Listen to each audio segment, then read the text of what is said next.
Hapo zamani za kale kulikuwa na sungura mdogo aitwaye Lulu. Lulu alikuwa na manyoya laini ya kahawia, masikio marefu na macho makubwa ya kupendeza. Usiku mmoja, mwezi uking'aa angani, Lulu alikuwa akirukaruka bustanini tulivu, akiwa amevaa shati lake la kulalia la buluu. Lulu akapiga miayo mikubwa. Nataka kupumzika, wacha nitafute malazi yangu. Akapita karibu na karoti akitazama chini ya majani. Hakuna kitu.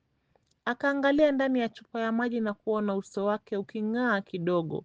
Kisha akazungumza na konokono mdogo aliyekaa juu ya jani. Konokono akamwonyesha mti mkubwa unaong'aa kwa mbali. Lulu akafuata njia hiyo akitabasamu huku akirukaruka.